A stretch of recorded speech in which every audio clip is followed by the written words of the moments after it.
আমার নন্দের ছেলে আমাদের সাথে আমাদের বাড়িতেই থাকত। সে সবসময় আমাকে লুকিয়ে লুকিয়ে দেখত। একদিন আমি জামা কাপড় পাল্টাছিলাম। হঠাৎ আমি দেখতে পেলাম যে আমার নন্দের ছেলে আমাকে আড়াল থেকে দেখছে। আমি তাকে ধরে খুব মারি, সবার সামনে তাকে মেরে বাড়ি থেকে বের করে দিই। একদিন আমি বাজার থেকে ফিরে এসে আমার মেয়ের ঘরে যাই, আর সেখানে গিয়ে আমি যা দেখি তা দেখে আমার হুঁশ উড়ে যায়। কারণ আমার মেয়ের সাথে ববিতা কাজ করার সময় একটু চোখ কান খোলা রাখবে। সবসময় তাড়াহুড়ো করে কাজ করো তুমি।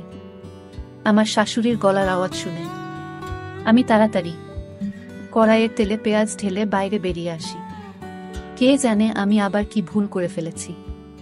আমার বিয়ের ৮ মাস হয়ে গেছে, আর এই ৮ মাসের একদিন ও যায়নি যেদিন আমি শাশুড়ির বকা খাইনি। আমার শাশুড়ি এক হাতে ঝাড়ু নিয়ে টিনের বাক্স কাছে দাঁড়িয়েছিলেন, যেটা দেওয়ালের সাথে লাগা ছিল। টিনের বাক্সের পেছন থেকে ঝাড়ু দিয়ে জোর করে ধুলো বের করার চেষ্টা করছিলেন। এটা ওনার রোজ দিনের কাজ, ঘরের কোনায় কোনায় গিয়ে আমার কাজের খুঁত বের করা। আমার স্বামী সবুজের আসার সময় হয়ে গেছে। সে যদি এসে তার মায়ের হাতে ঝাড়ু দেখে, তাহলে আমার কপালে দুঃখ আছে। আমি এগিয়ে গিয়ে মাকে বলি, ঝাড়ুটা আমাকে দিন মা, আমি ধুলো বের করছি। শাশুড়ি মা মুখটা বেজার করে আমার হাতে ঝাড়ুটা ধরিয়ে দেন আর বলেন, যখন আমার মেয়ে ঘর পরিষ্কার করত তখন পুরো বাড়ি চকচক করত। সে শ্বশুর বাড়ি চলে যাওয়ার পর থেকে বাড়ির চমকটাই নষ্ট হয়ে গেছে। উনার কথা শুনে আমার খারাপ লাগে। আমি সারাদিন ধরে বাড়ির কাজ করতাম, কিন্তু কিছুতেই উনার মেয়ের মতন কাজ করতে পারতাম না। অনেক কষ্টে আমি কোণা থেকে না দেখতে পাওয়া ধুলো বের করে যখন রান্নাঘরে যাই, তখন দেখি সব পেঁয়াজ পুড়ে কালো হয়ে গেছে। আমি বুঝতে পারছিলাম না আমি কি করব। বাড়িতে আর পেঁয়াজ নেই, আর বিকেলে আমার ননদ আসবে তার স্বামীর সাথে। আমি শাশুড়িকে কিছু না বলে চটপট ঘরে গিয়ে সবুজকে ফোন করে বলি সে যেন ফেরার সময় পেঁয়াজ কিনে নিয়ে আসে। এটা শুনে সবুজ একটু রেগে যায় আর বলে, তোমার সব কাজ শেষ মুহূর্তে কেন মনে পড়ে? কিন্তু যখন আমি তাকে অনেক অনুরোধ করি, তখন সে রাজি হয়ে যায় আর ফেরার সময় পেঁয়াজ কিনে নিয়ে আসে। তার আগে আমি লুকিয়ে লুকিয়ে পোড়া পেঁয়াজগুলো ওখান থেকে সরিয়ে দিই। আমার নন্দের আসার আগেই আমি বিরিয়ানি বানিয়ে ফেলি। আমার নন্দের বিয়ে আমার সাথেই একসময় হয়েছিল। সে শ্বশুর বাড়ি চলে গেলেও তার সুস্মৃতি এই বাড়িতে রেখে গিয়েছিল। উঠতে বসতে আমার শাশুড়ি তার মেয়ের কথা বলতেন। আমি খুব যত্ন করে ডাইনিং টেবিলে খাবার সাজাই। আমরা সবাই যখন খেতে বসি, তখন আমার স্বামী আমার বিরিয়ানির খুব প্রশংসা করে, কিন্তু আমার শাশুড়ি আমার সব আনন্দে জল ঢেলে দেন। তিনি বলেন, কিন্তু আমার মেয়ের হাতের বিরিয়ানির রংটাও কত সুন্দর হতো। এটা শুনে আমার সারা দিনের খাটুনি মাটি হয়ে গেল। আমার পেটটাও একদম ভরে গেল, আর কোনো খিদে রইল না। আমি সবার এত বাসন তুলে সেগুলো রান্নাঘরে মাস্তি নিয়ে যাই। আমার চোখে পানি চলে আসে। আমার বাপের বাড়ির কথা মনে পড়ে যায়। ওখানে বাবা আমার সব কাজের প্রশংসা করত। আমার রান্না করা খাবার তো সবাই চেটে পুটে খেত, আর এখানে হাজার চেষ্টা করা সত্ত্বেও কারোর আমার কাজ পছন্দ হয়ে ওঠে না। আমার স্বামী আর শাশুড়ি সারাদিন আমার নন্দের নাম করত। আমার ননদ তাদের প্রাণ ছিল। আমার শাশুড়ির ভাইয়ের ছেলের বিয়ে ছিল, আর তার জন্য আমি জামা কাপড় খুঁজছিলাম। তখন আমার শাশুড়ি আমার ঘরে এসে বলেন, বৌমা, আজ তুমি শাড়ি পরে যেও, কারণ আমার মেয়েও শাড়ি পরে। এটা শুনে আমি চিন্তায় পড়ে যাই। আমি শাড়ি সামলাতে পারি না, কিন্তু আমি এটা বুঝতে পারছি না যে আমার ননদ শাড়ি পরছে বলে আমাকেও কেন শাড়ি পরতে হবে। সবুজ অফিস থেকে ফিরে আমার গোমরা মুখ দেখে জিজ্ঞেস করে, কি হয়েছে তোমার? আমি বলি, মা আমাকে শাড়ি পরতে বলেছেন। আমার শাড়ি পরতে ভালো লাগে না। হাজার চেষ্টা করে পুরো শরীর ঢাকা সত্ত্বেও আমার মনে হয় যে আমার চেহারাটা পুরো ঢাকা পড়ে না। সবুজ এসে বলে, তুমি শাড়ি পরো না, শাড়ি শুধু আমার বোনকেই মানায়। এটা শুনে আমার খুব রাগ হয়। আমি জেদ করে শাড়ি পরি আর কোনো রকমে তুলতে তুলতে বিয়ে বাড়িতে গিয়ে পৌঁছায়। ওখানে গিয়ে আমি জানতে পারি যে আমার ননদ গর্ভবতী। সে খুশি হয়ে সবাইকে এই খবরটা শোনাচ্ছিল। এটা শুনে আমিও খুশি হই, কিন্তু কিছুক্ষণ পর আমার সব আনন্দ মাটি হয়ে যায়। আমার ননদ গর্ভবতী শুনে সবাই আমাকে প্রশ্ন করতে শুরু করে যে আমি কবে গর্ভবতী হব, কারণ আমাদের একসাথে বিয়ে হয়েছিল। আমি বুঝতে পারছিলাম না সবার প্রশ্নের কি উত্তর দেব। পরের দিন আমার শাশুড়ি আমাকে ডাক্তারের কাছে নিয়ে যান। তারপর জানা যায় যে আমার কিছু সমস্যা, যার চিকিৎসা হওয়ার পরেই আমি মা হতে পারব। বাড়িতে এসে আমার শাশুড়ির সারা বাড়ি মাথায় তোলে। আমি ঘরে দরজা বন্ধ করে বসে থাকি। সবুজ আমাকে এই নিয়ে কিছু বলে না, কিন্তু সবাই আবার আমার নন্দের প্রশংসা করতে থাকে। আমার শাশুড়ি তার জন্য অনেক রকমের রান্না করতেন। আমাদের বাড়ি থেকে তার জন্য খাবার, ফল, জুস সব যেত। যেন মনে হতো যে তার শ্বশুর বাড়িতে কিছুই নেই। শেষমেশ সেই দিনটা আসে যেদিন আমার নন্দের একটা ফুটফুটে ছেলের জন্ম দেয়। আমার নন্দের ছেলে অনেক ছোট বয়স থেকেই আমাদের বাড়িতে থাকত। আমার নন্দের স্বামী কাজে যাওয়ার সময় তাকে আমাদের বাড়িতে দিয়ে যেত, আর ফেরার পথে তাকে নিয়ে যেত। আমার ননদ ঘর আর বাচ্চা দুটো একসাথে সামলাতে পারত না, তাই সে তার ছেলেকে আমাদের বাড়িতে পাঠিয়ে দিত। সেই ছোট বাচ্চাটাকে আমি খুব ভালোবেসে ফেলি। আমার শাশুড়ি মায়ের বয়স হয়েছিল, উনার ক্ষমতা ছিল না এত ছোট একটা বাচ্চাকে সামলানোর। তাই আমার নন্দের ছেলে সেলিমের দায়িত্ব আমার ঘাড়ে এসে পড়ে। কিছুদিন পর আবার শুভ্র আসে যে আমার ননদ আবার মা হতে চলেছে। তারপর সে সেলিমকে পুরোপুরি আমার উপর ছেড়ে দেয়। আমিও সেলিমকে নিজের সন্তানের মতন বড় করতে থাকি। আমার নিজের কোনো সন্তান ছিল না, তাই আমি সেলিমকে নিজের সন্তান ভাবতাম। আমার ননদ সেলিমকে আর বাড়ি ফিরিয়ে নিয়ে যাওয়ার কথা বলে না, আর সে বরাবরের মতন আমাদের বাড়িতেই থেকে যায়। আমার সেলিমের প্রতি ভালোবাসা দেখে স্রষ্টার আমার উপর কৃত হয়। সেলিমের যখন 4 বছর বয়স তখন আমার একটা মেয়ে হয়। আমার মেয়ে হওয়ার পরেও আমি সেলিমকে নিজের কাছে রাখি আর দুটো বাচ্চাকেই একসাথে বড় করি। আমার নন্দের একের পর এক করে মোট 5টা বাচ্চা হয়, তাই তার সেলিমকে নিয়ে আর কোনো চিন্তা ছিল না। আমার শাশুড়ি সেলিমকে ছাড়া এক মুহূর্ত থাকতে পারতেন না, তাই সে আমাদের বাড়িতেই বড় হয়। দেখতে দেখতে অনেকগুলো বছর কেটে যায়। আমার মেয়ের রেশমার বয়স এখন 15 বছর, আর সেলিমের বয়স 19 বছর। আমার এখনো মনে হয় যে আমি কালকেই বিয়ে করে এই বাড়িতে এসেছি। আমার শাশুড়ি মায়ের বয়স হয়েছে, উনি আজকাল ঘর থেকে খুব একটা বের হন না। আমাদের দিনকাল ভালোই কাটছিল। একদিন আমি খাটে বসে চা খাচ্ছিলাম আর রেশমা আমার পাশে বসে বই পড়ছিল। আমি তাকে জিজ্ঞেস করি, কি ব্যাপার রেশমা, আজকাল তোর সেলিম দাদা তোকে পড়াশোনায় সাহায্য করে না? রেশমা মাথা নাড়ে আর বলে, আজকাল আমার সেলিম দাদার ব্যবহার ভালো লাগে না। ও কেমন বদলে গেছে, তাই ওর সাথে কথা বলতে আর তেমন ইচ্ছে করে না। ওর সাহায্যের আমার কোনো প্রয়োজন নেই, আমি নিজেই পড়ে নেব। এটা শুনে আমার হাসি পায়। ভাই বোনের মধ্যে এরকম ঝগড়া তো হয়েই থাকে, কিন্তু আমি দিন দিন লক্ষ্য করি যে তাদের মধ্যে দূরত্ব বাড়তেই আছে। আগে ওরা সবসময় একসাথে থাকতো, কিন্তু আজকাল সেলিম যেখানে থাকে সেখানে রেশমা যেতেও চায় না। আমি রেশমাকে অনেক বোঝানোর চেষ্টা করি, কিন্তু সে বলে, মা তুমি সেলিম দাদাকে ভালোভাবে জানো না, ও এখন অনেক পাল্টে গেছে। আমি রেশমাকে তার মতো ছেড়ে দিই আর ভাবি যে পরে ওকে আমি বুঝিয়ে বলবো। আজকাল প্রায় সে আমার কাছে সেলিমের নামে নালিশ করে, কিন্তু আমি সেলিমের বদলে তাকে বোঝাই, কারণ আমার সেলিমের প্রতি বিশ্বাস ছিল। সে আমার চোখের সামনে বড় হয়েছে। আমি আর আমার শাশুড়ি মা তাকে বড় করে তুলেছি। আমাদের শিক্ষায় সে বড় হয়েছে, তাই সে কখনোই খারাপ হতে পারে না, এটা আমার বিশ্বাস ছিল। কিন্তু এই কয়েকদিন আমিও সেলিমের মধ্যে একটা পার্থক্য লক্ষ্য করছি। ওর সারাদিন আমার উপর নজর রাখত। সেলিম আমার ছেলের মতো ঠিকই, কিন্তু সে আমার স্বামী নন্দের ছেলে, তাই আমি ওর সামনে ঘোমটা দিয়ে থাকতাম।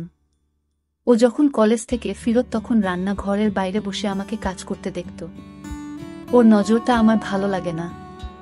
আমার তখন মনে হয় যে রেশমা হয়তো ঠিকই বলছে, সেলিম বড় হয়ে গেছে, তাই হয়তো রেশমা ওর থেকে দূরে থাকতে চায়। একদিন আমি সবুজকে বলি, আমাদের এখন সেলিমকে তার মায়ের কাছে পাঠিয়ে দেওয়া উচিত। একটা কম বয়সী ছেলেকে আমাদের বাড়িতে রাখা ঠিক নয়। এটা শুনে সবুজ অবাক হয়ে যায় আর বলে, হঠাৎ তোমার মাথায় এমন একটা খেয়াল এলো কেন? সেলিম তো ছোটবেলা থেকেই এখানেই বড় হয়েছে। আমার বোন তো ওর দিকে ফিরেও তাকায়নি। তাহলে এখন আমি তাকে আমার বোনের কাছে কেন ফেরত পাঠাবো? তুমি কি ভুলে গেছো যখন রেশমা হয়নি তখন সেলিম আমাদের একমাত্র সন্তান ছিল? তার তো কথা শুনে আমি চুপ হয়ে যাই। এই কথাটা একদম সঠিক যে আমার মেয়ে হওয়ার আগে পর্যন্ত আমি সেলিমকে কোলে নিয়ে নিজের মা হওয়ার শখ মেটাতাম। কিন্তু আজকাল সেলিমকে নিয়ে আমার খুব ভয় হয়। ওই যে কথায় বলে না, নিজের রক্ত সব সময় নিজেরই রক্ত হয়। আর সেলিম আমার নিজের ছেলে নয়। তখন গরমকাল ছিল, দুপুরে খুব চড়া রোদ উঠেছিল। ছেলে মেয়েরা সব কলেজ থেকে ফিরে এসে যে যার মতো নিজের ঘরে চলে গেছিল। আমি ছাদে কাপড় কাচতে যাই আর সব কাপড় কেচে যখন আমি নিচে নেমে আসি তখন আমার গা পুরো ঘামে ভিজে গেছিল। আমি ভাবি যে রাতের খাবার বানানোর আগে আমি কাপড়টা বদলে ফেলি। আমি ঘরে গিয়ে কাপড় বদলাতে শুরু করি। হঠাৎ আমার মনে হয় যে কেউ আমাকে দেখছে। আমি পেছনে ঘুরে দেখতেই ঘরের জানালাটা বন্ধ হয়ে যায়। আমি হতবাক হয়ে তাকিয়ে থাকি জানালাটা খুলে। কেউ একটা আমাকে কাপড় বদলাতে দেখছিল। ওই জানালাটা আমাদের আম বাগানের পাশেই। তাড়াহুড়োতে আমি জানালাটা বন্ধ করতে ভুলে গেছিলাম। আমি দূরে আম বাগানের দিকে যাই। আমি দেখতে চাই কে আমাকে কাপড় বদলানোর সময় দেখছিল। বাড়িতে তখন সেলিম, রেশমা আর আমার শাশুড়ি মা ছাড়া আর কেউ ছিল না। আর সবুজ তখনও বাড়ি ফিরেনি। আমি বাগানে গিয়ে দেখি সেলিম আমার জানালার কাছে দাঁড়িয়ে আছে। তখন আমি চোখে অন্ধকার দেখছিলাম। আমার বিশ্বাস হচ্ছিল না যে যেই ছেলেটাকে আমি ছোটবেলা থেকে কোলে পিঠা করে বড় করেছি সে এতটা নিচে নামতে পারে কি করে। সে আমাকে জামা কাপড় বদলানোর সময় লুকিয়ে লুকিয়ে দেখছিল। আমাকে দেখে সেলিম চমকে উঠে আর ওখান থেকে চলে যাওয়ার চেষ্টা করে। তখনই আমি ওকে ধরে মারতে শুরু করি আর আমি ওকে মারতে মারতে ঘরের ভিতরে নিয়ে আসি। সবুজ তখন অফিস থেকে বাড়ি ফিরে এসেছিল। বাড়িতে ঝামেলা দেখে সে হতবাক হয়ে যায়। আমি সেলিমকে নিয়ে গিয়ে সবুজের পায়ের কাছে ধাক্কা মেরে ফেলে দিই আর সবুজকে বলি, জিজ্ঞেস করো তোমার আদরের বোনের ছেলেকে, সে আমার ঘরের জানালার বাইরে কি করছিল? সবুজ বলে, ববিতা তুমি শান্ত হও, এত চেঁচামেচি করার কি আছে? আমি রেগে বলি, তোমার বোনের ছেলে তো আজ তার সব সীমা ছাড়িয়ে গেছে। সে অনেকদিন ধরে আমাকে খারাপ নজরে দেখছিল। আজ সে আমার জানালা দিয়ে উঁকি মারছিল, কারণ সে জানতো যে আমি ছাদ থেকে কাপড় কেচে নিচে এসেছি আর এখন আমি কাপড় পাল্টাতে ঘরে যাব। তখন আমার শাশুড়ি মা ঘর থেকে বেরিয়ে এসেছিলেন। আমার কথা শুনে সবাই হতবাক হয়ে যায়। সবুজ বলে, কবিতা তুমি যা বলছো ভেবে চিনতে বলছো তো? আমি বলি, তুমি তোমার ভাগিনাকে জিজ্ঞেস করো না। সবুজ সেলিমের দিকে তাকায়, কিন্তু সেলিম চুপচাপ অপরাধীর মতো মাথা নিচু করে দাঁড়িয়েছিল। আমি সেলিমকে বাড়ি থেকে বের করে দেই। সে আমার নন্দের বাড়িতে ফিরে যায়। আমার শাশুড়ি মা তো বিশ্বাসই করতে পারছিলেন না যে সেলিম এমনটা করতে পারে। আমি বা শাশুড়ি মাকেও তো তাকে এমন শিক্ষা দিইনি, তাহলে এমনটা কি করে হলো? আমারও এটা বিশ্বাস করতে কষ্ট হচ্ছিল, কিন্তু আমি সবটা নিজের চোখে দেখেছিলাম, তাই আমার আর কোনো সন্দেহ ছিল না। আমি পরিবারের সকলকে সেলিমের এই নোংরা কাজের ব্যাপারে বলে দিই। এতে সবাই সেলিম আর আমার নন্দের নামে ছিটছিট করে। এই ঘটনাটার পর প্রায় 7 দিন কেটে গেছে। এই 7 দিন আমার শাশুড়ি মা একবারও তার ঘর থেকে বেরোয়নি। সবুজ তো আমার সাথে বেশি কথা বলে না, আমিও চুপচাপ ছিলাম। রেশমা সারাদিন নিজের ঘরেই থাকত।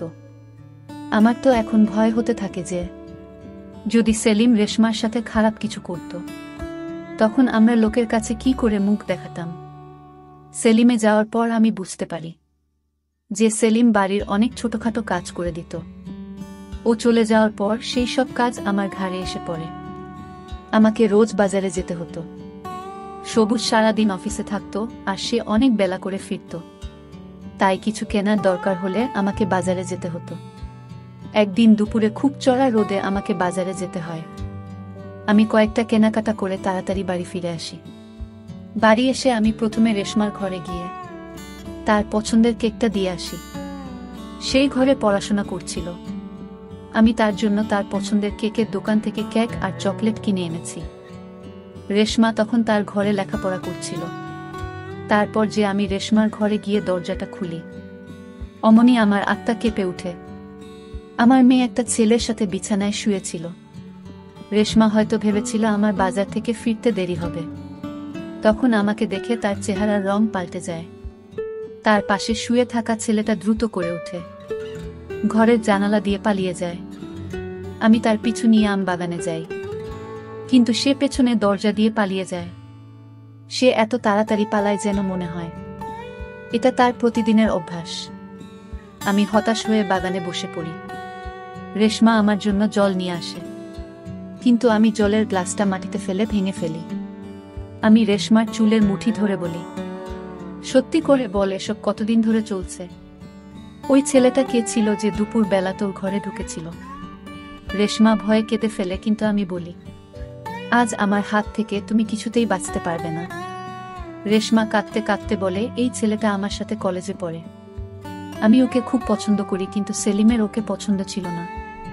সেলিম চাইতো না আমি ওর সাথে মেলামেশা করি, কারণ ওর মনে হতো ও খারাপ ছেলে। রেশমা আরও বলে যে সেলিম রেশমাকে ওই ছেলেটার সাথে মেলামেশা করতে বারণ করত, আর এই কারণেই ওদের মধ্যে দূরত্ব বেড়েছিল। রেশমার পছন্দ ছিল না সেলিম তাকে কোনো কাজে বাধা দিক, আর সেলিম রেশমাকে ভুল পথে যেতে দিতে চায়নি। সেলিম আমাকে রেশমার ব্যাপারে অনেকবার জানাতে চেষ্টা করেছিল, তাই সে আমার আশেপাশে ঘুরত, কিন্তু তার সাহস হয়ে ওঠেনি।